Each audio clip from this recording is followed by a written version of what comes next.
Então, meus amigos, boa noite mais uma vez a todos vocês que estão presentes aí. Dando continuidade ao nosso curso, né, Direitos Reais, a gente vai hoje seguir no estudo da usucapião. Usucapião, a gente já começou esse estudo na aula passada, Instituto do Usucapião. Já vimos algumas espécies de usucapião, né? E agora a ideia é que a gente continue com este estudo. Eu completei aquela apostila da última aula, então a gente vai na sequência aqui estudar o usucapião. Já viu especial urbana, usucapião urbana coletiva. Será que? Deixa eu ver, acho que não. Ah, tá aqui. A última que a gente viu, na verdade, foi usucapião ordinária. E aí agora a gente passa a ver daqui usucapião tabular. Ok, usucapião tabular.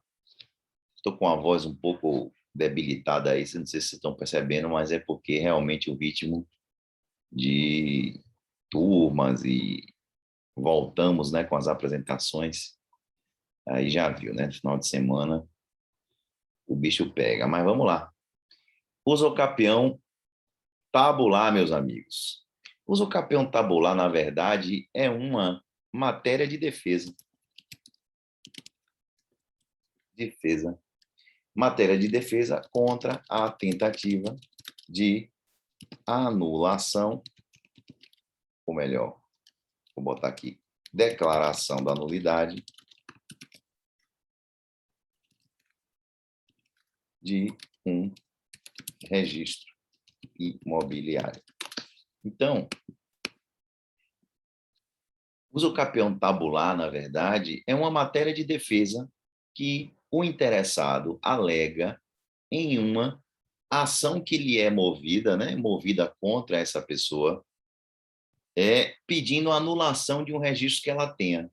Vamos imaginar que você compre um imóvel de boa fé, você se dirige a um vendedor, aparentemente está tudo bem com o imóvel, aparentemente aquela escritura que ele apresenta a você é válida, você adquire o imóvel de boa fé.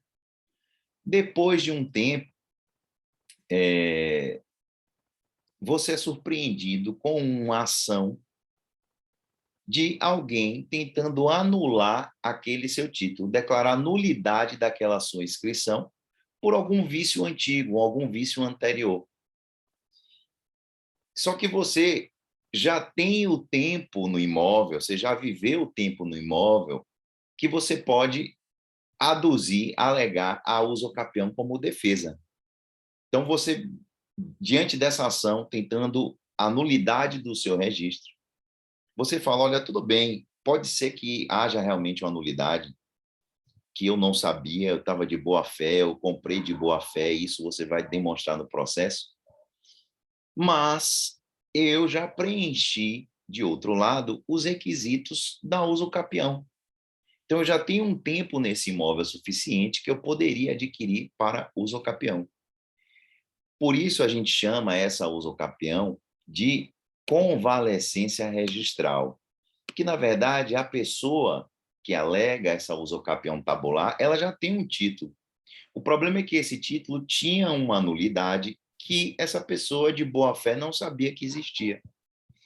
Isso é uma novidade que foi trazida pela Lei 10.931, em 2004, que estabeleceu uma variação da usucapião ordinária. Então, a convalescência registral ou usucapião tabular é uma espécie de usucapião ordinária que é alegada em matéria de defesa. Como é que isso ficou no nosso ordenamento? A Lei 10.931 de 2004, ela modificou a LRP, a Lei de Registros Públicos.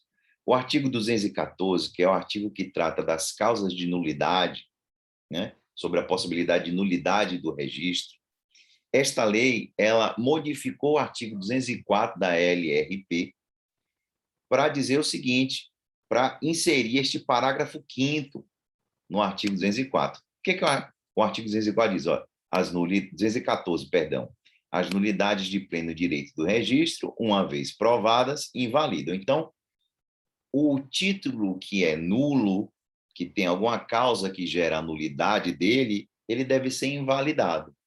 Agora, diz o parágrafo 5º, a nulidade não será decretada, parágrafo 5º do artigo 214 da Lei de Registros Públicos, incluído pela Lei 10.931. A nulidade não será decretada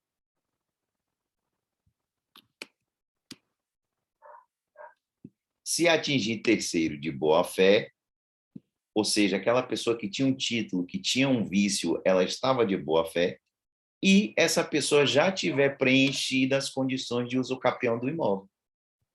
Então, é uma matéria de defesa. Aquele que tem um justo título vai falar assim, olha, beleza, você está querendo a nulidade, mas eu estou de boa fé, eu comprei este imóvel na mão de não sei quem, de uma determinada pessoa, ela me apresentou um título, aparentemente estava válido, e eu já tenho tempo suficiente nesse imóvel capaz de me possibilitar o usucapião dele. Então, é uma matéria de defesa. A usucapião tabular é uma matéria de defesa contra a ação que visa a nulidade do título de propriedade. Beleza? Isso é, inclusive, uma interessante exceção à regra geral que vigora no nosso ordenamento de que nulidade não se convalida. Lembrem-se lá de teoria geral do direito civil, né? A anulabilidade pode ser convalidada, né? As causas que levam à anulabilidade admitem a convalidação. A anulabilidade é uma espécie de vício no negócio jurídico que permite com que o ordenamento aproveite o que há de bom naquele negócio jurídico. Como se fosse uma maçã que tem uma parte que não está boa, já está podre, mas que fosse possível tirar aquele pedaço da maçã podre e aproveitar a parte boa da maçã. A anulabilidade admite o aproveitamento do negócio jurídico naquilo que ele não foi atingido pelo vício. Já a nulidade é uma causa de invalidade que, em regra geral, não se admite convalidação. O que acontece com os títulos públicos, com o registro de títulos imobiliários, é que, regra geral, a nulidade ela não admite convalidação, porque fere normas de ordem pública. A anulabilidade, por ferir normas de ordem privada, ela admite a convalidação. Normas que dizem respeito, que interessam apenas às partes envolvidas, admitem convalidação. A nulidade não. A nulidade é um vício profundo no negócio jurídico e causa uma podridão no negócio jurídico, vamos dizer assim, que não dá para aproveitar. É como se a maçã tivesse toda podre. Então, por exemplo, um negócio jurídico realizado por um absolutamente incapaz, ele é nulo. Ele fere uma norma de ordem pública e ele, regra geral, não poderá ser aproveitado. Mas um negócio jurídico realizado por um relativamente incapaz, sem assistência, ou sem a representação, ou assistência, tecnicamente falando, é assistência, né?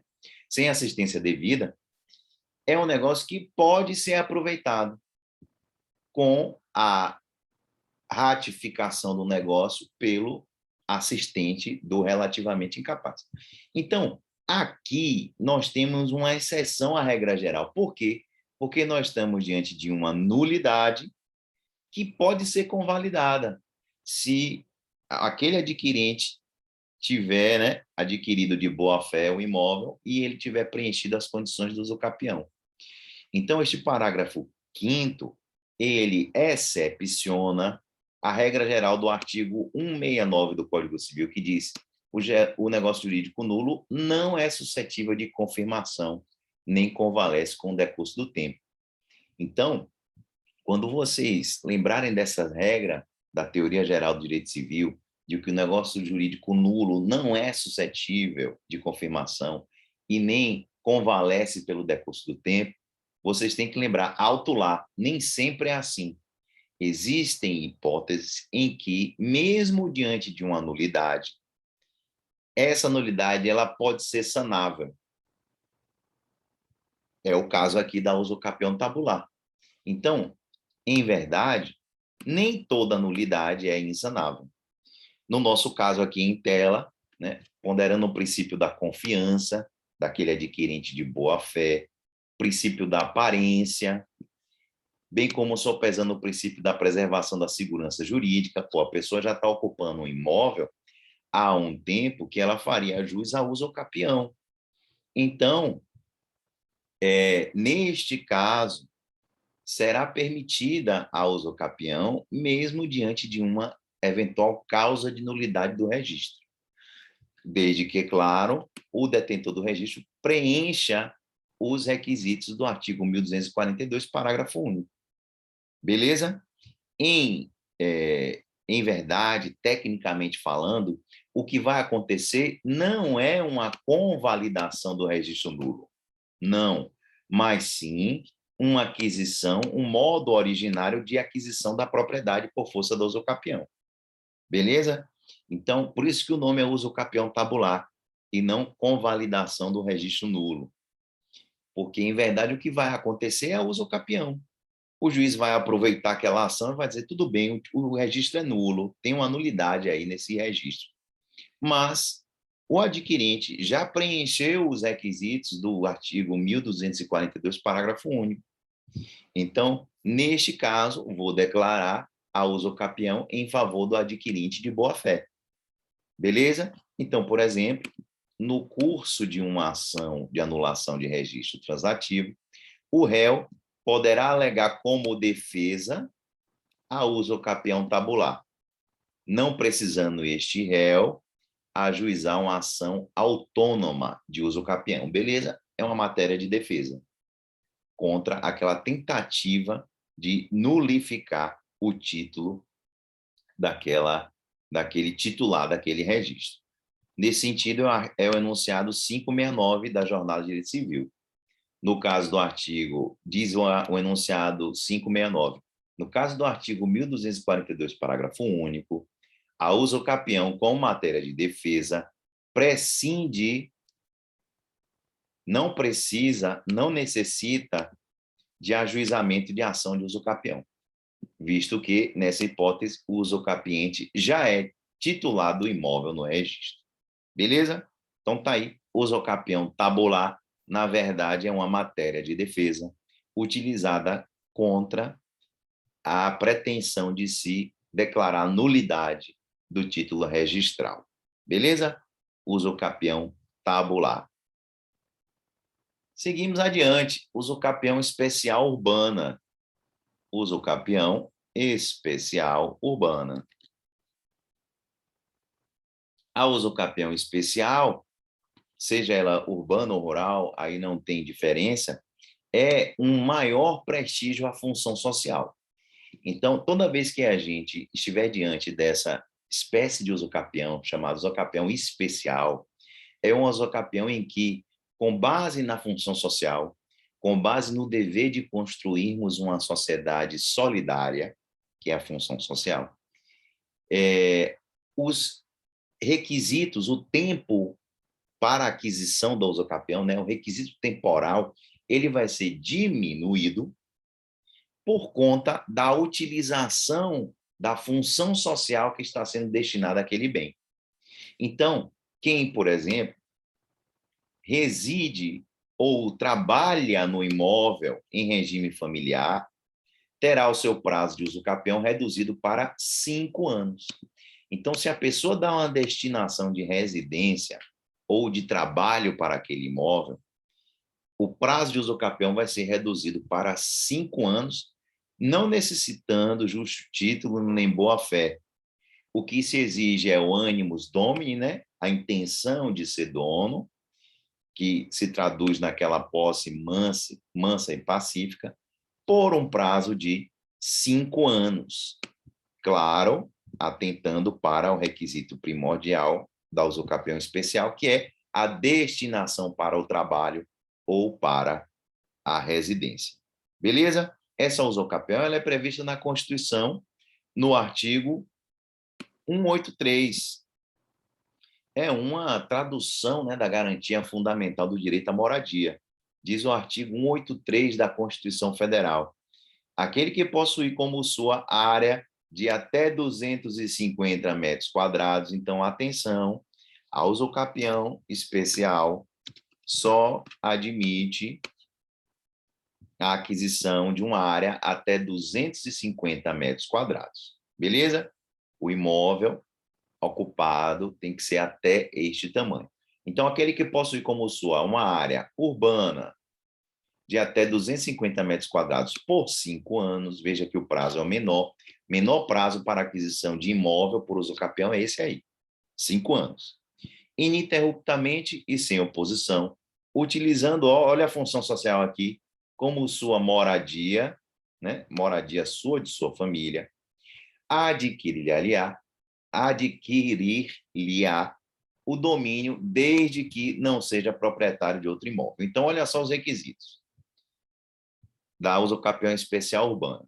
Área urbana, até 250 metros, está ocupando por 5 anos, pelo menos 5 anos, destinar para a sua moradia ou da sua família e não ser proprietário de outro imóvel. Preenchidos esses requisitos, a pessoa faz jus ao usucapião especial urbano. Beleza? Esse título ele é conferido a qualquer pessoa, homem, mulher, independentemente do seu estado civil, independente de estar casado, em união estável, enfim, qualquer pessoa que utiliza o imóvel como moradia pode adquirir a área se ocupou por 5 anos, essa área de até 250 metros, e não tiver um outro imóvel em seu nome. Esse direito ele só pode ser reconhecido uma vez. Beleza? É o que diz o parágrafo 2º, ó.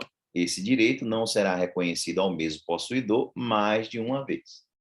Beleza? E os imóveis públicos não podem ser objeto de usucapião especial urbano. Na verdade, imóvel público não pode ser objeto de nenhum usucapião. Não se admite.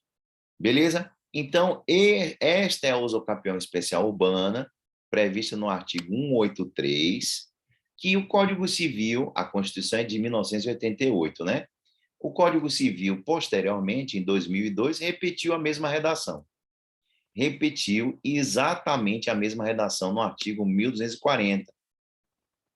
Mesma redação, vocês podem ver aí. Mesma redação. Só não repetiu o parágrafo 3º, porque esse parágrafo 3º, a impossibilidade de usucapião de imóvel público, o Código já havia dito isso. Né? O Código Civil ele já diz isso lá na teoria geral, mais ou menos por volta do artigo 100, salvo engano, por aí, 98, 100, por aí, que já diz que bem público não pode ser usucapido. Então, o Código de 2002 apenas repetiu, e é o que ele poderia fazer, né? O Código Civil não poderia desdizer a Constituição, né? Legislação ordinária, ela só pode dizer o que a Constituição diz ou até complementar, mas dizer de modo diferente não pode, sob pena de inconstitucionalidade da lei ordinária da legislação. Beleza? Então, a posse exercida, no caso, obviamente, ela deve ser pessoal, né? A pessoa usa para sua moradia, ela deve usar pessoalmente aquele imóvel. E o imóvel, utilizado para fins não residenciais, né, não admite a usucapião especial, pois destinada à moradia. Beleza? A urbana, né? A urbana. Então, por tal motivo, é que não se admite a usucapião especial urbana ou rural à pessoa jurídica. Então, só é possível a pessoa física, porque é a pessoa física que mora. Pessoa física que mora. Os membros de uma mesma família só terão direito a uma usucapião. A gente já viu isso, né? O direito só será conferido a uma vez a um núcleo familiar, ao mesmo núcleo familiar, apenas uma vez. Chaves e Rosenval lembram que, apesar de existirem opiniões doutrinárias em contrário, a área máxima de ocupação do imóvel é de 250 metros de terreno. Por que eles chamam a atenção disso? Porque já se questionou nos tribunais e a doutrina se debateu com essa questão sobre a hipótese de uma pessoa que, dentro de um terreno de 250 metros quadrados, construiu um prédio de 4, 5, 6 andares, sendo que o total da área supere 250 metros quadrados. Como é que fica essa questão? Para Cristiano Chaves e Nelson Rosenval, não há problema. Nada impede a declaração do usucapião, desde que a faixa máxima de ocupação do terreno seja 250 metros. Se a pessoa construiu e está destinando para a moradia da família dela, não há problema. Não desnatura o instituto. Beleza? Existem posições em contrário, posições que defendem que 250 metros deve ser o teto máximo de ocupação do imóvel e área construída, né? Se a área construída superar, a usucapião deve ser restringida a 250 metros, mas nós ficamos aí com a posição de Cristiano Chaves e Nelson Rosenval, que admitem o usucapião ainda que tenha sido construída uma área maior, desde que, obviamente, isso tenha sido construído dentro da área de 250 metros quadrados. Beleza? Outro ponto importante em relação ao usucapião especial urbana é a possibilidade de um apartamento em zona urbana ser usocapível pela usucapião especial urbano. É o sentido do enunciado 8.5 da Jornada de Direito Civil, inclusive, que vai nesse sentido. Ó. Para efeitos do artigo 1240 caput, trata da usucapião especial urbana, entende-se área urbana, o imóvel edificado ou não, inclusive unidades autônomas vinculadas a condomínio edilício. Então, é possível usucapir unidades autônomas vinculadas a condomínios de prédios, condomínios edilícios. Também é importante observar que tanto a Constituição quanto o Código Civil proíbem a obtenção dessa usucapião por mais de uma vez. Beleza? Então, mesmo que alguém, por exemplo, adquira um imóvel por usucapião especial urbana, depois essa pessoa venda esse imóvel, ela não fique mais com nenhuma propriedade. Essa pessoa que já foi beneficiada uma vez pela usucapião especial urbana não poderá se beneficiar novamente. Beleza? Da usucapião especial urbana. Ela pode se beneficiar de outra espécie de usucapião, né? Da usucapião ordinária. A usucapião ordinária, ela não faz limitação de quantidade de vezes. Você pode usucapir ordinariamente ou extraordinariamente vários imóveis. Não tem problema. Mas a usucapião especial urbana, essa com prazo reduzido, que é a quando destina a sua moradia, essa aí, ó, só uma vez. Uma vez. Beleza? Usucapião especial urbana tá aí na tela para você. Ok. Usucapião urbana coletiva, mais uma novidade recente, né? Mais uma, quer dizer, recente, assim, a gente fala recente em direito, é coisa que já tem aí 20 anos, é recente, né? No ambiente jurídico, em termos de norma. É algo que é relativamente recente. É a usucapião urbana coletiva. A possibilidade de um grupo de pessoas, ao mesmo tempo, conseguir regularizar uma situação de moradia. Isso surgiu com o nosso chamado Estatuto da Cidade. Estatuto da Cidade é a Lei 10.257, uma importantíssima lei, é uma lei federal, mas que regula a ocupação dos centros urbanos. Estatuto da Cidade. É um diploma que diz como deve se dar a urbanização dos centros urbanos. Então, é uma lei que interessa muito aos municípios, né? Os municípios têm muito a observar em relação ao Estatuto da Cidade, a Lei 10.257, que no seu artigo 10 diz: os núcleos urbanos informais Isso aqui é para regularizar a invasão, né? Invasão, favelas, por aí vai. Núcleos urbanos informais existentes sem oposição há mais de 5 anos. Então, uma galera que ocupou uma área há mais de 5 anos e cuja área total, dividida pelo número de possuidores, seja inferior a 250 metros quadrados. Veja só, é como a usucapião especial urbana que a gente acabou de ver. Só que é a possibilidade de se pleitear a usucapião especial urbana por um número grande de pessoas ao mesmo tempo. Ao invés de cada uma dessas pessoas mover uma ação individual de usucapião, elas podem se reunir, já que elas ocupam a mesma área, e mover uma única ação, uma ação coletiva para reivindicar o usucapião, desde que a divisão de cotas dessa área não supere 250 metros para cada um dos requerentes.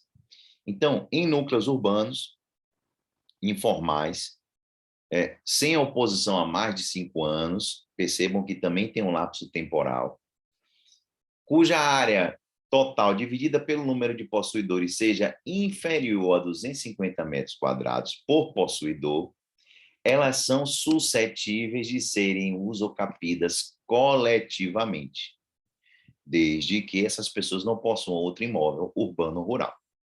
Beleza? Então, tá aí, olha como é recente, ó. O Estatuto da Cidade é de 2010, mas a redação desse artigo 10 foi inserido pela Lei 13.465 de 2017, né?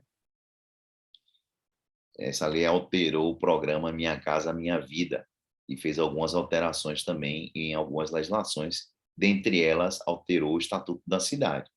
Está aí a possibilidade de adquirir coletivamente um imóvel. Bacana? Aí tem os parágrafos desses artigos, vou deixar para vocês darem uma lida depois, para a gente ganhar tempo aqui. Qual é a ideia desse dispositivo? É possibilitar que populações carentes, que ocupam irregularmente áreas urbanas, possam regularizar sua situação jurídica.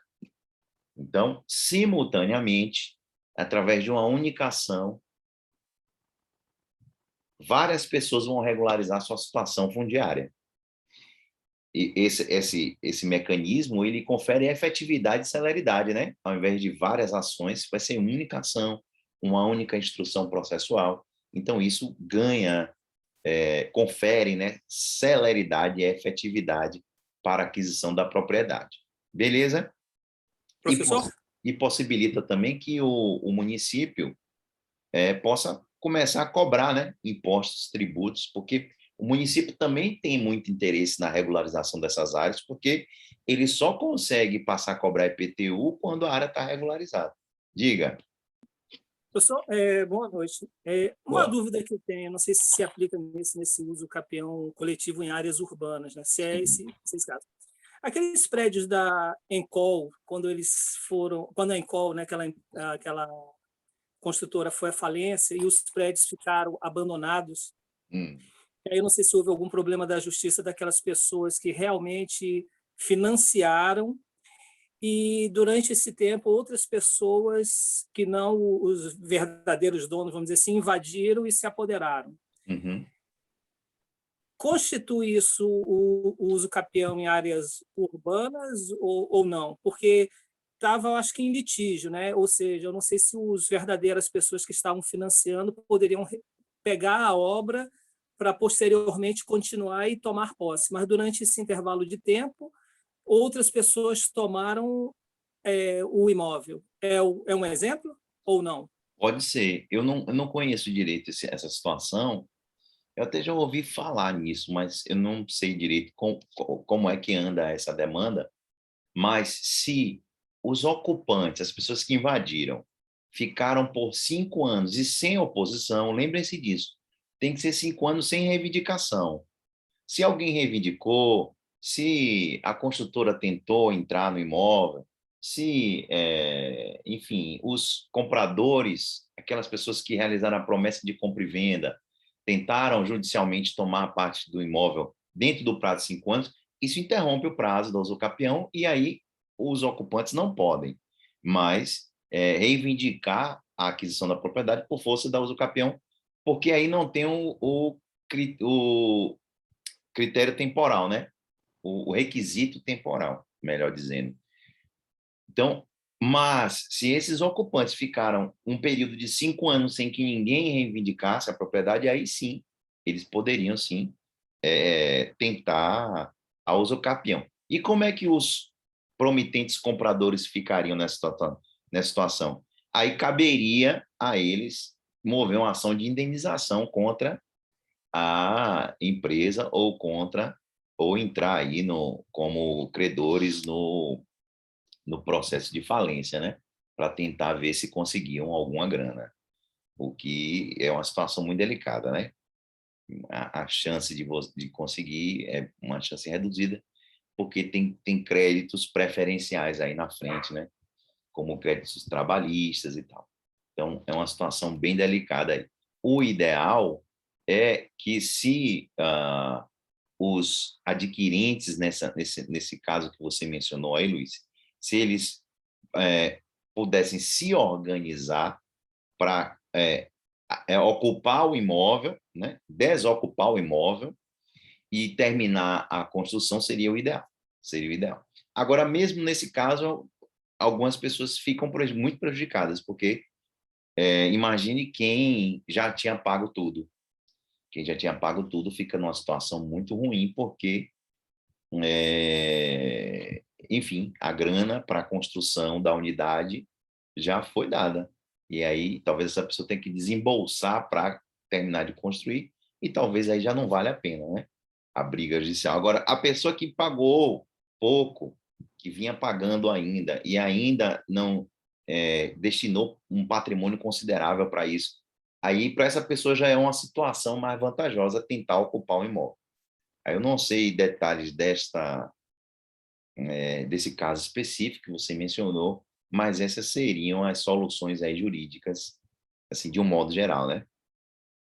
Só outra pergunta, no caso, assim, por exemplo, a Diga. pessoa financiando, se ela já tiver, vamos dizer assim, um seguro, vamos dizer, para durante a construção, por exemplo, se a empresa for à falência, ela pode ser ressarcida por esse seguro, Certeza. independente dessa, vamos dizer, É, batalha judicial que venha a ocorrer no futuro?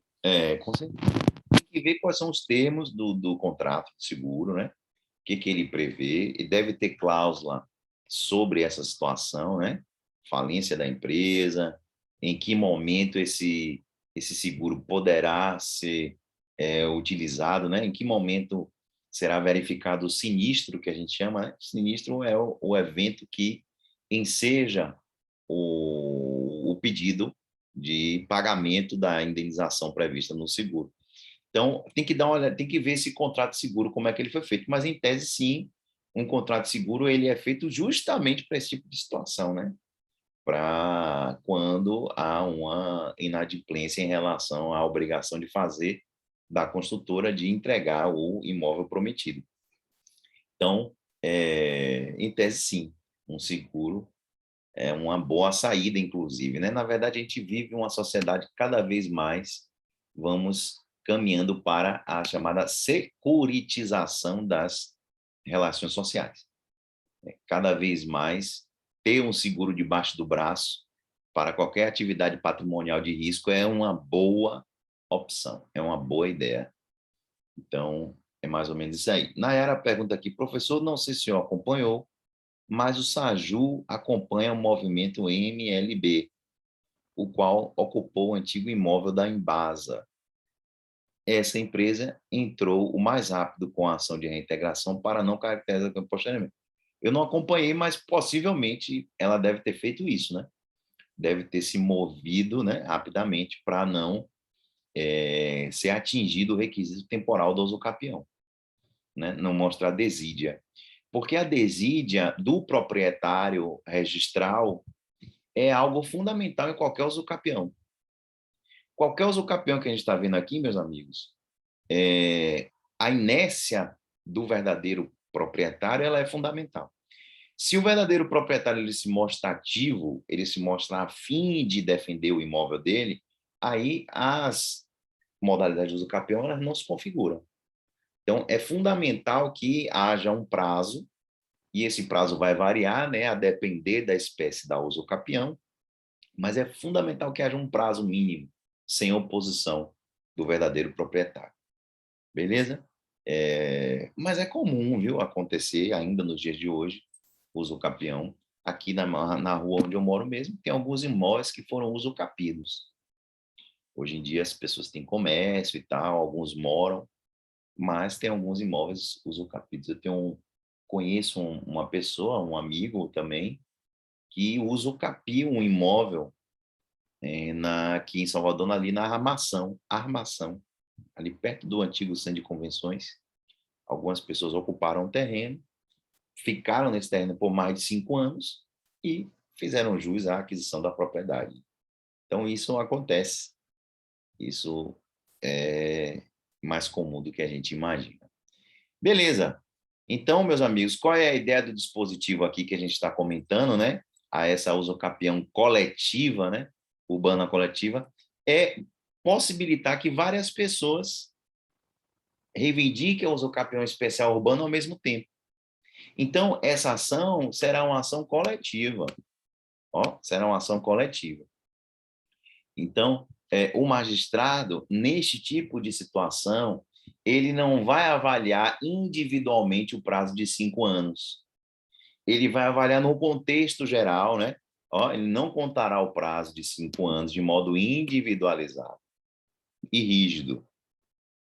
Ele vai observar a área como uma unidade. Se aquela área como unidade começou a ser ocupada há mais de 5 anos, o magistrado já pode levar isso em consideração. Beleza? Então, é uma espécie de usucapião que pode ser reivindicada coletivamente. E quem é que pode propor? O artigo 12, inciso 3, fala sobre essa legitimidade ad causam, né? Essa legitimidade ativa da ação de usucapião coletiva especial urbana. Diz aqui, ó, são partes legítimas para a propositura da ação de usucapião especial urbana, o possuidor, beleza. O terceiro é que faz referência ao usucapião coletivo, ó. Como substituto processual, a associação de moradores da comunidade regularmente constituída, com personalidade jurídica, desde que explicitamente autorizada pelos representantes. Então, isso aqui é um exemplo, é uma hipótese de legitimidade ad causam, de substituição processual. Substituição processual é quando uma pessoa reivindica em nome próprio direito terceiro. Substituição processual é como quando alguém reivindica em nome próprio direito de terceiro. Então, nessa ação, quem é que vai figurar no polo ativo?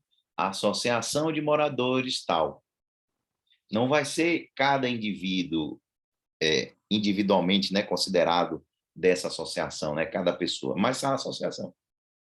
E a associação vai pleitear em nome dos seus associados, como substituto processual. Beleza? Então tá aí. Brenda falando aqui, eu moro perto, fui inclusive em uma reunião de condomínio de uns prédios no Costa Azul que queriam tirar deles. Ok, beleza. Pois é, comum isso aí. Bacana? Então, ó, a doutrina chama a atenção que na usucapião coletiva não há necessidade de que cada um dos possuidores autorize individualmente por procuração a atuação do legitimado extraordinário, sendo suficiente a realização de uma Assembleia Geral, né, da associação, com o fim específico de obtenção da aprovação. Então, a associação se reúne, a maioria delibera, pô, vamos entrar com ação coletiva? Vamos, são coletivas do campeão. Beleza. Essa ata dessa Assembleia Geral já serve como instrumento do mandato processual. Ao invés de uma procuração que cada um vai dar, essa ata da Assembleia Geral, na qual se decidiu pelo ajuizamento da ação coletiva, já serve como documento para provar a regularidade da associação como substituto processual. Beleza? Então, está aí um ponto importante, é uma dúvida que, quando vocês se depararem com esse tipo de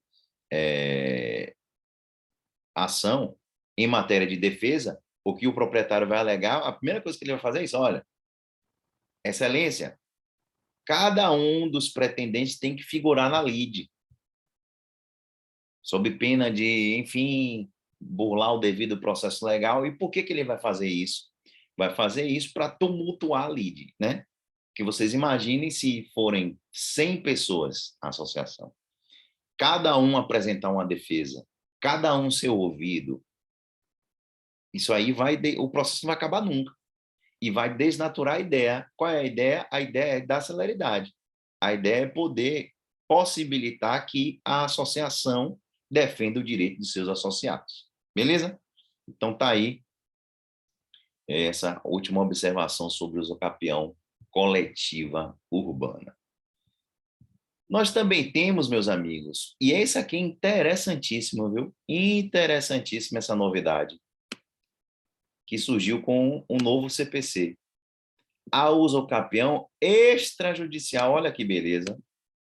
O usucapião, até então, era um instituto que só se admitia judicialmente, com intervenção do magistrado.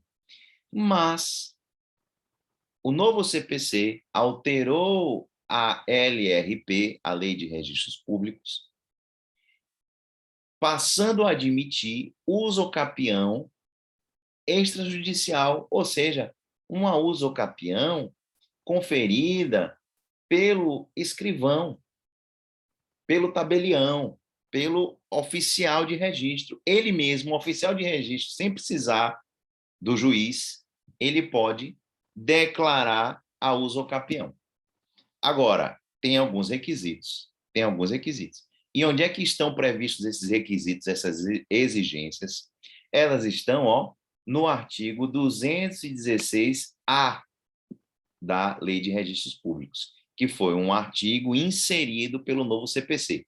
O novo CPC, lá nas disposições transitórias, né, no final, o artigo 1071 do novo CPC, ele diz: passa a vigorar a Lei de Registros Públicos com a seguinte redação. Aí diz, 216-A, sem prejuízo da via jurisdicional, ou seja, sem interferir nas existentes vias judiciais de usucapião, é admitido o pedido de reconhecimento extrajudicial de usucapião, que será processado diretamente perante o cartório de registro de imóveis da comarca. Olha só. Diretamente perante o cartório de registro de imóveis, em que estiver situado o imóvel usucapiendo, a requerimento interessado. Agora, só pode ser pedido com o auxílio de um advogado, não pode o interessado pedir sozinho, ele precisa ser representado por um advogado, e esse pedido deve ser instruído com as seguintes peças. Primeiro, uma ata notarial lavrada pelo tabelião, atestando o tempo de posse do requerente e de seus antecessores, conforme o caso, né? A depender do usucapião. Então, por exemplo, usucapião extraordinária. A pessoa já está morando há 20 anos no imóvel. O usucapião extraordinário precisa de 15 anos. O que é que ele tem que fazer primeiro? Ele vai no ofício de imóveis, que era para ser feito aquele registro. Então, estão me ouvindo bem aí? Ouvi uma mensagem aqui agora de que o sinal estava ruim. Eu ouço, professor, perfeitamente. Pronto, beleza. Então, essa pessoa ela vai no cartório pedir que o tabelião certifique aquela posse, o período de posse. Esse é o primeiro documento. O segundo documento é que ela vai ter que elaborar uma planta e memorial descritivo, assinado por um arquiteto, né, ou um engenheiro, um profissional habilitado, com prova de anotação de responsabilidade técnica no respectivo Conselho de Fiscalização e pelos titulares de direitos reais, e de outros direitos registrados ou averbados na matrícula do imóvel usucapiendo e na matrícula dos imóveis confinantes. Então, é um documento também que precisa ser elaborado, é uma planta do imóvel, uma planta com todos os detalhes do imóvel, inclusive referências a eventuais direitos reais e de outros direitos eventualmente registrados em relação a esse imóvel. Também vai ter que apresentar certidões negativas dos distribuidores da comarca da situação do imóvel e comprovar justo título ou qualquer outro documento que demonstre a origem, a continuidade e a natureza da posse, tais como os pagamentos de impostos e de taxas que incidirem sobre o imóvel. Vou dar um exemplo que há pouco tempo até me procuraram. Uma pessoa me procurou para saber tirar o que ela fazia. A pessoa tinha comprado um imóvel há mais de 20 anos, pagou pelo imóvel, o vendedor recebeu o imóvel, assinou o contrato de compra e venda, mas esse comprador adquirente, na época, ele ficou sem dinheiro, quer dizer, alegou ele, que ficou sem dinheiro para pagar a transferência do imóvel, para lavrar a escritura no nome dele. O tempo foi passando, e essa pessoa, 20 anos depois, ainda continua com o imóvel no nome daquele vendedor antigo de 20 anos atrás. Essa pessoa começou a pagar o IPTU, ocupou o imóvel, está morando lá há 20 anos, mas a pessoa já estava ficando mais velha, já estava pensando em como seria o seu inventário, a sua partilha, como é que iria deixar esse bem para os seus sucessores, e queria regularizar o imóvel. E aí surgem algumas opções, né? Primeira opção é a opção de você regularizar a situação do imóvel fazendo a transferência. Mas aí surgiu a opção que eu dei. Por que você não entra com um pedido extrajudicial de uso capião? Por quê? Primeiro e mais relevante motivo. A uso capião, como a gente já viu, é uma modalidade originária de aquisição da propriedade. O que isso quer dizer? Isso quer dizer que a pessoa que adquire o imóvel por uso capião, ela, como é uma aquisição originária, ela não tem que pagar imposto de transmissão. Não é verdade? Então, o imposto de transmissão, se a pessoa quiser regularizar um registro antigo, ela vai ter que pagar. Se ela consegue uso capião, ela não vai ter que pagar, porque é uma forma originária de aquisição de propriedade. É verdade que ela vai ter que reunir esses documentos, mas além de não precisar de recorrer ao judiciário, como é um método originário de aquisição de propriedade, essa pessoa que já está morando há 20 anos no imóvel com um contrato de compra e venda na mão, que ela pagou, mas não efetivou a transferência da propriedade, pode se valer desta usucapião judicial prevista no artigo 216A da LRP. Beleza? É uma novidade bem-vinda, que tenta desburocratizar, né? Desjudicializar as relações jurídicas, possibilitando a declaração do usucapião pelo próprio cartório. Beleza? Então, tá aí alguns detalhes a mais aí nos parágrafos, eu não vou ler aqui, vocês dão uma lida depois, para a gente ganhar tempo, mas é possível, sim, a usucapião pelas vias extrajudiciais. Beleza? É um usucapião reconhecida extrajudicialmente, desde que apresentados os requisitos, os documentos exigidos, os documentos solicitados como requisito. Beleza? Bacana. Usucapião rural, olha só, usucapião rural. A usucapião rural, também chamada de usucapião agrário, devia ser agrária, né? Eu errei aqui, ó. Porque usucapião, lembrem-se, é feminino. Ou rústico, ou ainda prolabore, ela está prevista no nosso ordenamento há muito tempo. há muito tempo. Salvo engano, inclusive, foi a primeira espécie de usucapião prevista, foi o usucapião rural. Desde a Constituição do período Vargas, 1934, já tem previsão constitucional da usucapião rural. Ela foi regulamentada na sequência, em 64, pelo chamado Estatuto da Terra, e posteriormente pela Lei 6969 de 81. 6969 de 81. Beleza? Essa 6969 de 81 regulou a matéria e ela está em vigor até hoje, inclusive.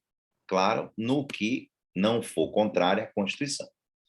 Porque a Constituição, depois, em 88, né? Em 1988, também regulou a matéria. E aí a Constituição, além de ser a Constituição, né? Além de ser a Constituição, uma norma que inaugura uma nova página no ordenamento jurídico, né?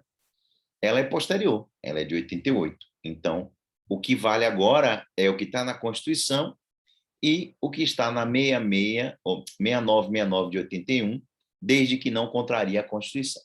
Então, o artigo 191 da Constituição disse: aquele que, não sendo proprietário de imóvel rural ou urbano, possua como seu, por 5 anos ininterrupto, veja que é uma usucapião também com prazo reduzido. Então, aquele que ocupa imóvel rural ou urbano e ocupa por 5 anos sem oposição área de terra em zona rural não superior a 50 hectares, olha só, 50 hectares é enorme, né? Lembre-se que 1 hectare é 10 mil metros quadrados. Então, só que aqui a gente está falando de área rural, né? Por isso que é essa área maior. Área rural.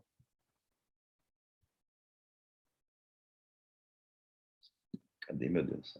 Aqui. Campeão rural. Então, aquele que, não sendo proprietário de outro imóvel, ocupe uma zona rural por 5 anos ininterrupto, e essa zona rural não superior a 50 hectares. E aqui vem a função social, tornando produtiva por seu trabalho, ou de sua família, ou moradia, adquirir a propriedade. Então, veja que a usucapião rural, previsto no artigo 191, também é uma expressão da função social. Também o prazo é reduzido justamente por isso. Por que o prazo é de 5 anos? Porque a pessoa está fazendo daquela área rural a sua fonte de trabalho ou de moradia. Beleza? Imóvel público não pode ser usucapido. Sempre tenham isso em mente, né? Os imóveis públicos não admitem usucapião. Diga. Uma coisa que eu sempre tive dúvida é por que e como é feita essa limitação de área, tipo 50 hectares, 40 hectares, e também qual é a porcentagem dessa área que, vamos dizer, a família que possui, ela tem que produzir. Por exemplo, eu tenho uma área de 50 hectares, eu tenho que trabalhar ela toda ou pelo menos uma porcentagem? Olha, em relação ao tamanho, isso é política legislativa, né? A gente vai ver, inclusive, que essa Lei 6969 trazia outra dimensão, outra área, outro tipo de área, outra... É política legislativa, né? É uma espécie de... uma arbitração legislativa, um arbitramento legislativo, uma espécie de média do que o legislador entende por área razoável de ser conferida a um determinado núcleo familiar. Então, o critério é definido pelo legislador. Eu não sei lhe dizer assim por que exatamente 50, entendeu? E não 40 ou 60.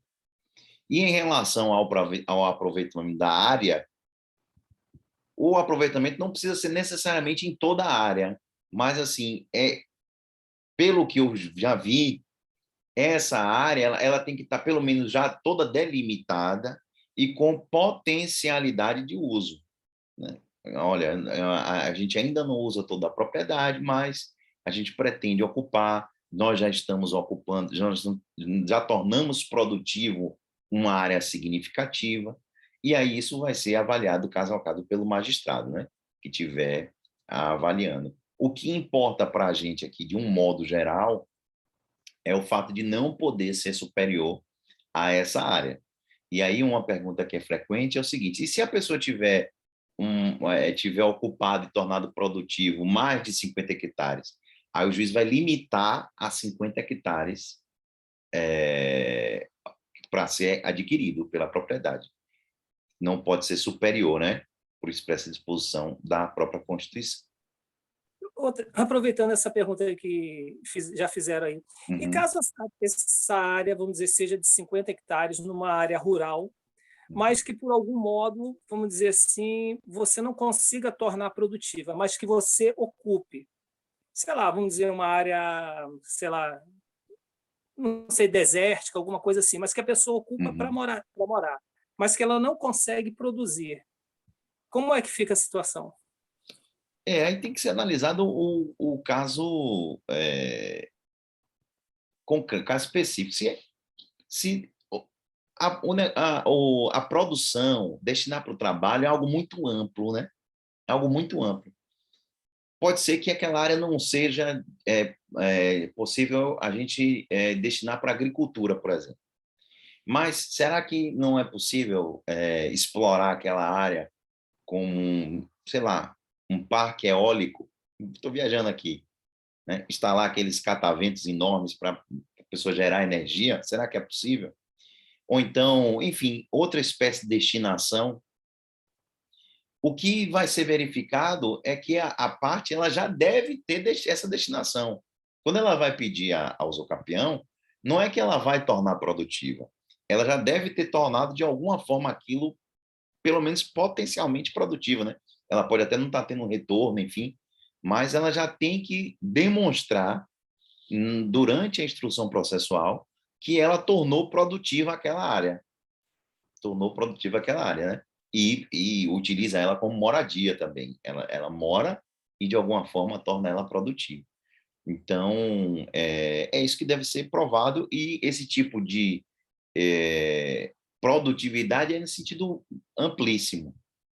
Amplíssimo. O que importa é aquela área que, a princípio, não interessa a ninguém, está sendo tornada útil, de alguma forma, por um núcleo familiar. Então, essa que é a ideia, entendeu? Não sei se foi respondida a você, mas beleza, essa é a ideia.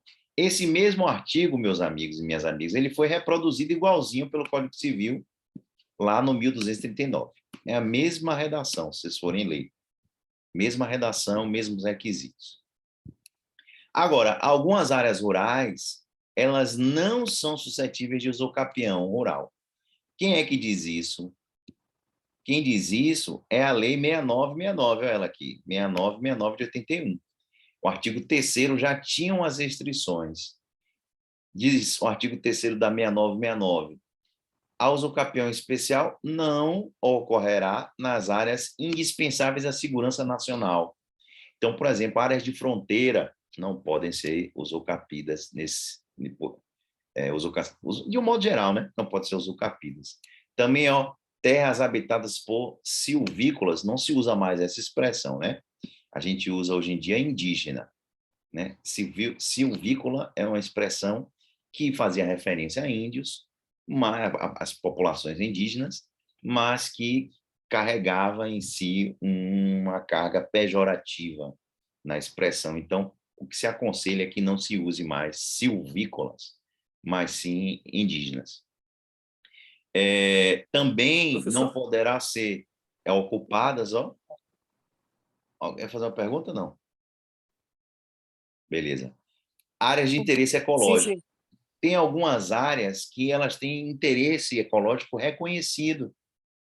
Vocês vão estudar em direito ambiental que nós temos algumas espécies de espaços especialmente protegidos. O que é que são esses espaços especialmente protegidos? São espaços que, por conta de suas características únicas, características especiais, o ordenamento confere uma proteção especial, confere restrição de uso daquelas áreas específicas.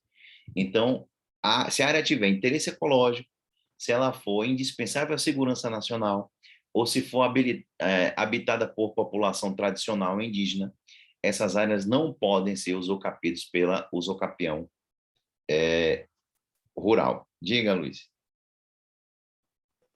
Essa área, no caso de fronteira, então inclui todas as cidades. Então, por exemplo, não poderia também ter outros tipos de uso capião ou só o especial? Porque são cidades que acho que estão a 150 quilômetros, né, da fronteira, não é isso? É, Se eu não me engano, né? Então, é, mas é só o uso capião especial ou qualquer tipo de uso capião? É essa, só o especial. essa referência da 6969 é para usucapião rural, né? Usucapião rural, que essa lei ela entrou em substituição ao Estatuto da Terra, né? Veio alterar o Estatuto da Terra, que é um diploma que regula o usucapião pro labore, essa usucapião rural. Quando é uma cidade que está na fronteira, é uma área urbana, vamos dizer, está ocupada, né? A transição é uma área urbana. É possível um usucapião especial urbana nessa cidade? Sim, tranquilamente. O que não pode é, a princípio, a usucapião rural. Essa usucapião que está prevista na 6969 e no artigo 191 da Constituição Federal.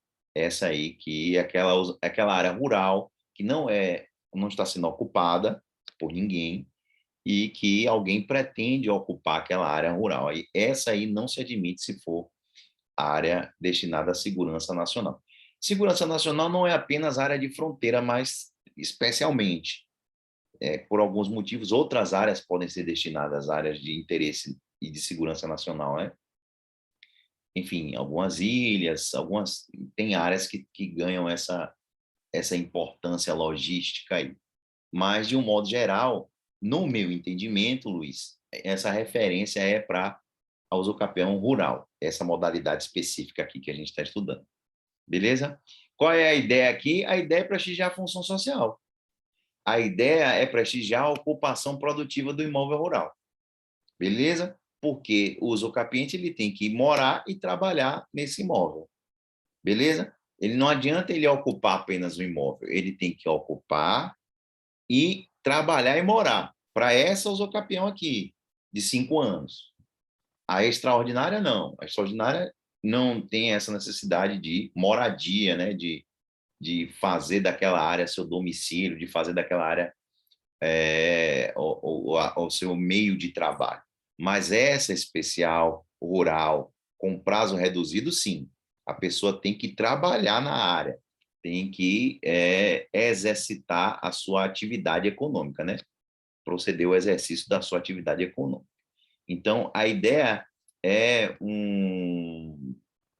uma política agrária, né? De ocupação de terras subaproveitadas. É estimular a ocupação de terras subaproveitadas. Beleza? Tem uma polêmica em relação à delimitação do que seria a área rural. Como é que a gente delimita a área rural? O que é área rural? A área de transição. Onde é que termina a cidade e começa a área rural? Né? Isso é uma questão polêmica. E existem alguns critérios para delimitar o que seria a área urbana, o que seria a área rural. Beleza? Um dos critérios é saber se a área está inserida no plano diretor do município. A área está inserida no plano diretor? Não, então, área urbana. A área está inserida, sim, área... não, perdão. Se ela não tiver inserida, área rural. Se ela tiver inserida, área urbana. Outro critério é o critério do artigo 32 do CTN, o Código Tributário Nacional. Quando ele vai delimitar qual é o imóvel que vai sofrer incidência de IPTU ou não, que é o Imposto sobre a Propriedade Territorial Urbana, né? O IPTU é o imposto cobrado sobre os imóveis urbanos, os imóveis das cidades. Os imóveis rurais, eles pagam ITR, Imposto sobre a Propriedade Rural, Imposto sobre Território Rural, ITR. IPTU é pago em relação ao imóvel urbano. E aí, qual é o critério para se definir o que é imóvel que sofre incidência de IPTU ou não? É o artigo 32 do CTN, que diz o imposto, o IPTU, né, de competência dos municípios, sobre a propriedade predial e territorial urbana, tem como fato gerador a propriedade, o domínio útil, a posse de imóvel, por natureza ou por acessão física, como definido na lei civil. Beleza. Aí vem o parágrafo primeiro e diz: para os efeitos deste imposto, entende-se como zona urbana a definida, urbana, a definida em lei municipal, observado o requisito mínimo da existência de melhoramentos indicados em pelo menos 2 dos incisos seguintes. Então, pelo menos 2 desses aqui a gente tem que verificar para a gente considerar como área urbana. Então, o que é área urbana? É aquela área que já tem meio-fio ou calçamento, com canalização de águas pluviais, né? A chamada microdrenagem. É aquele meio-fio, calçamento com as bocas de lobo, né? Com aquele sistema de drenagem urbana. Ou abastecimento de água. Aquela área tem abastecimento regular de água, né? A Embasa, no nosso caso aqui na Bahia, chega até aquela área, é um elemento. Outro elemento, sistema de esgotamento sanitário. A área é prestigiada pelo sistema de esgotamento sanitário, ou rede de iluminação pública, ou ainda tiver escola primária ou posto de saúde a uma distância máxima de 3 quilômetros. Então, para efeito de IPTU, quando se reúne pelo menos duas dessas benfeitorias, né? Vamos chamar assim, 2 desses melhoramentos proporcionados pelo poder público, é o que faz com que o poder público possa dizer que aquela área é urbana e que aquela área vai poder ser alvo de IPTU. Então, esse critério é um critério que a gente pode usar aqui para a gente para fins de uso capião rural. Então, se não for a área urbana, se não tiver com a assistência de pelo menos 2 desses elementos previstos no artigo 32, parágrafo 1º do CTN, estaremos diante de uma área rural. Beleza? É um critério mencionado pela doutrina e válido. Um critério interessante, né? Muito interessante. Ora, se o poder público cobra IPTU, é porque é área urbana. Se o poder público não cobra IPTU, é porque é área rural. É um critério interessante. Bacana para a gente distinguir o que é área urbana e o que é área rural. Avançando, uso capião indígena. Olha só, uso capião indígena. Onde é que está essa previsão? Estatuto do Índio. É a Lei 6.001, de 73. Estatuto do Índio. O artigo 73 estabelece o índio, integrado ou não, ou seja, aquele índio que já vive em contato com a sociedade civil ou não, que ocupe como próprio por 10 anos consecutivos trecho de terra inferior a 50 hectares, adquirir-lhe-á a propriedade plena. Esse dispositivo, meus amigos, é uma usucapião que a gente menciona apenas hoje em dia como um dado histórico, né? Por que como um dado histórico? Porque ela foi esvaziada pela usucapião rural, aquela usucapião que a gente viu. Por quê? Porque a usucapião rural, ela pede como requisito os mesmos 50 hectares, mas ao invés de 10 anos, vocês lembram quanto é? 5 anos. 5 anos. Então, qual é o sentido dessa usucapião indígena do artigo 33 do Estatuto do Índio? Nenhum. Porque o interessado ele não vai, obviamente, pedir com base nesse artigo 33, ele vai requerer com base no artigo 191 da Constituição Federal, que prevê o usucapião rural, em um prazo menor, né? Um prazo de 5 anos. Então, para fim de registro, fica aí registrado a usucapião indígena, que é uma usucapião esvaziada pela Constituição de 88, porque a usucapião rural, prevista no artigo 191, prevê um prazo menor. Então, o indígena, que vai estar, obviamente, ocupando a área rural, ele pode se valer do artigo 191 da Constituição Federal. Bacana? Avançando, outra usucapião, e essa aqui é uma usucapião que está a todo vapor ainda e que gera muito conflito, é o usucapião do artigo 68 dos atos das disposições constitucionais transitórias, do ADCT. A Constituição Federal tem um apêndice, né? Tem um anexo, que é justamente essa ADCT, que traz as disposições constitucionais transitórias. E o artigo 68 traz uma referência da possibilidade daquelas populações quilombolas, né? Quais são as populações quilombolas? São aquelas populações que são descendentes dos escravizados. Os escravizados, no Brasil, eles foram mantidos como escravos por 400 anos. 400 anos. E de uma hora para outra, não foi tão de uma hora para outra assim, mas o fato é que, rapidamente, conferiu-se a liberdade para os povos escravizados, mas sem dar nenhuma, praticamente, contribuição, nenhuma retribuição por estes 400 anos sendo escravizados. Então, o que aconteceu no Brasil foi que houve uma espécie de abolição da escravatura fake, né? Foi meio fake news, porque aconteceu, beleza, não pode mais, isso por interesses econômicos, né?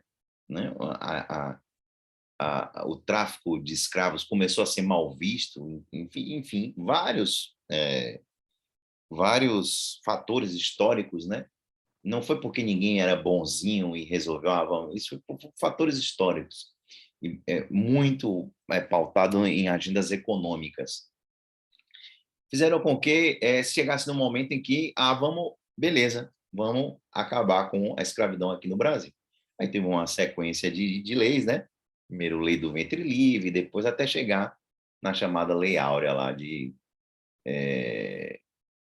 cerca de 120, quase 130 anos atrás. Beleza. Libertaram os escravizados, mas não deram nada, nenhuma assistência. Nada, assistência à saúde, educação, moradia, nada. Olha, vocês agora se virem. Uma tentativa de reparar esse déficit histórico é o que está aí na tela de vocês no artigo 68, que é o seguinte: os remanescentes das comunidades de quilombos, ou seja, os remanescentes daquelas comunidades dos escravizados que deixaram as senzalas e passaram a ocupar essas áreas chamadas quilombos, né? Os remanescentes, a eles e a essas pessoas que estejam ocupando as suas terras, né, que já eram tradicionalmente ocupadas por ele, é reconhecida a propriedade definitiva, devendo o Estado emitir-lhe os respectivos títulos. Beleza. Aí começa uma grande briga jurídica, né, entre as comunidades quilombolas e a tentativa de ver reconhecido esse direito. E esse tema é um tema que reacendeu muito agora, né? A discussão do marco temporal aí da Constituição, enfim, se vai valer o marco temporal da Constituição, ou seja, apenas quem ocupava antes da Constituição teria direito, ou quem, enfim, uma grande polêmica. Não quero nem entrar nesse assunto aqui, porque não é o nosso objetivo. Aqui é só mencionar essa possibilidade de usucapião pelos quilombolas, pelas comunidades descendentes dos povos escravizados, que está aí previsto no artigo 68 da ADCT. Beleza? Aqui, o que a gente pode fazer de ressalvar aqui de importante para o curso de civil? Chamar a atenção, de que, neste caso, a gente não viu nenhuma exceção, nenhuma referência à impossibilidade de usucapião de bens públicos, né? Não tem aí um parágrafo único dizendo, olha, essa usucapião não será permitida em relação a bens públicos, como normalmente ocorre, né? Normalmente ocorre. Cadê? A gente já viu aqui, ó. O usucapião rural, está aqui, ó. Os imóveis públicos não serão adquiridos por usucapião. O artigo 9.1. E a gente viu isso repetidas vezes. Aqui a gente não tem essa ressalva. Então, o entendimento é que, neste caso, das populações tradicionais quilombolas, a usucapião pode recair sobre bens públicos. Beleza? Quem é que regula esse tipo? E aí vai envolver uma série de atores, né, processuais, INCRA, por aí vai, é o decreto número 4887. 4887 de 2003, que vai definir quem são, né, essas populações remanescentes de quilombos. Beleza? Mas aqui é briga grande, viu? Briga grande. Aí são procedimentos complexos que vão demandar a intervenção de antropólogos, especialistas, né? São procedimentos aí complexos e é um árduo trabalho que as populações quilombolas normalmente têm pela frente. Beleza? Tá aí, artigo 68 da ADCT. Avançando, usucapião pró-família. Usucapião pró-família. Essa modalidade de usucapião especial urbana, também chamada de pró-moradia, foi estabelecida no artigo 1240-A, inserido pela Lei 12.424 de 2011. Olha só, olha o que é que diz a usucapião pró-moradia. Aquele que exercer por 2 anos ininterruptamente, esse é o menor prazo de usucapião. Aquele que exercer por 2 anos ininterruptamente, sem oposição, posse direta, com exclusividade, imóvel urbano de até 250 metros, cuja propriedade dividida com o seu ex-cônjuge ou ex-companheiro que abandonou o lar, cuja propriedade divida com o ex-cônjuge, utilizando para a sua moradia ou de sua família, adquirirá o domínio integral, desde que não seja proprietário de outro imóvel. Então, qual é essa espécie de usucapião? É a usucapião destinada a unificar em um só cônjuge ou companheiro a propriedade do imóvel em relação àquele outro companheiro ou cônjuge que abandonou o imóvel. O casamento se desfez e o cônjuge ganhou o mundo, sumiu do mapa. A união estável se desfez e o companheiro se picou. O companheiro que ficou morando naquele imóvel, ou o cônjuge que ficou morando naquele imóvel, ele pode adquirir a propriedade integral após 2 anos, graças a esse artigo 1240-A. Beleza? É um direito que só vai ser reconhecido uma vez, mas é possível. Veja que o prazo é pequeno, né? 2 anos. 2 anos.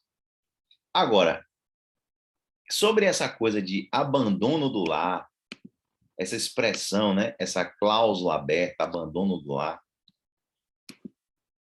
a doutrina, ela adverte que não se deve investigar culpa no caso concreto.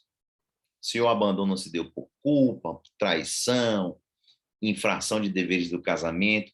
Por quê? Porque esse tipo de questão, a análise da culpa na dissolução de vínculo matrimonial ou de união estável, não deve mais ser considerada pelo direito de família, após a emenda constitucional 66 de 2010.